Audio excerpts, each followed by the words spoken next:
مألف ولا خير في من لا يألف ولا يؤلف. سبحان ربك رب العزة عما يصفون وسلام على المرسلين والحمد لله رب العالمين.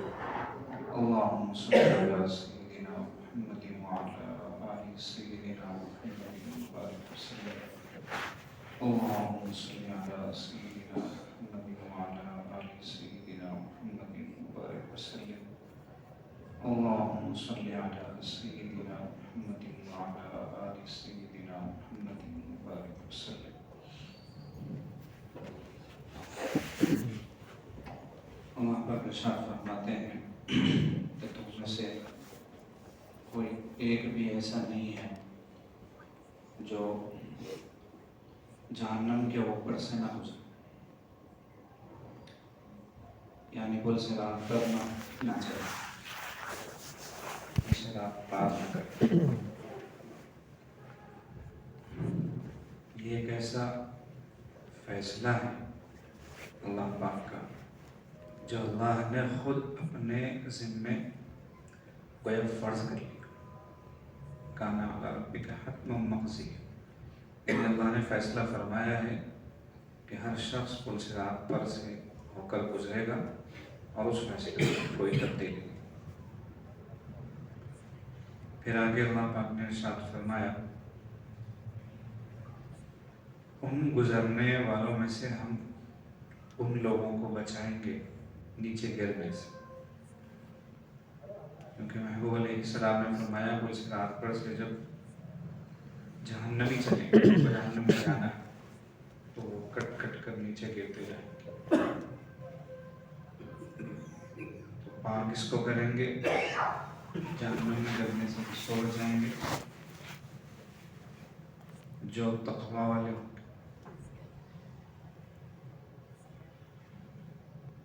بتایا چلا کہ سب سے آخری مرحلہ جہنم سے بچ کر جنت میں جانا، جہنم میں گرنے سے نجات پا جانا اور جنت میں داخل ہونا، یہ چیز موقوف ہے تقوی۔ بغیر تقوی کی چیز حاصل نہیں ہو سکتی۔ پہلے ایمان لیکن تقوی ضروری ہے۔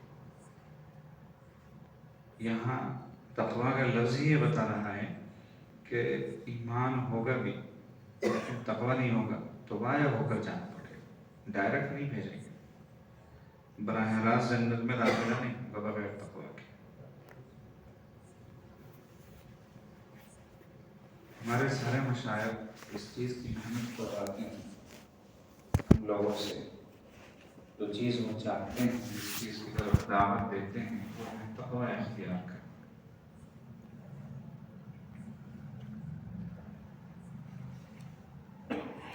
کیونکہ ہر دور میں تقوی والے بہت کم ہیں، تقوی تو ہمیشہ سے ہے لیکن تقوی والے کم ہیں، ہر دور کی مثال۔ اسی لیے اللہ نے اس کی اہمیت بتائی ہے ہر جگہ۔ قرآن عظیم الشان میں کئی جگہ تقوی کے بارے میں اللہ پاک نے ارشاد فرمایا ہے۔ ہمارے حضرت فرمایا کرتے تھے کہ تقوی کے بارے میں اللہ نے قرآن عظیم الشان میں اتنا زیادہ ارشاد فرمایا ہوا ہے کہ ایسے لگتا ہے جیسے آسمان پر تارے سجے ہوئے ہوتے ہیں، ایسے پورا کا پورا قرآن عظیم الشان لفظ تقوی سے سجا ہوا ہے۔ گویا قرآن کی سجاوٹ جو ہے وہ تقوی ہے۔ قرآن چمکدار ہے، چمکتا ہوا دکھائی دے رہا ہے تقوی کے لفظ سے۔ پھر حضرت یہ فرمایا کرتے تھے کہ یہاں سے یہ پتہ چلا کہ اب اس قرآن عظیم الشان کو سجائے ہوئے تقوی کو جو اختیار کرے گا، اپنا لے گا، اللہ پاک اسے بھی پوری دنیا والوں میں ویسے ہی سجا دیں گے۔ باقی تو بغیر سجے ہوئے ہوں گے اور تقوی والا سجا ہوا ہوگا، جیسے شادی کے دن دلہن ہوتی ہے جو واضح طور پر نظر آتی ہے سجی ہوئی، ایسے اللہ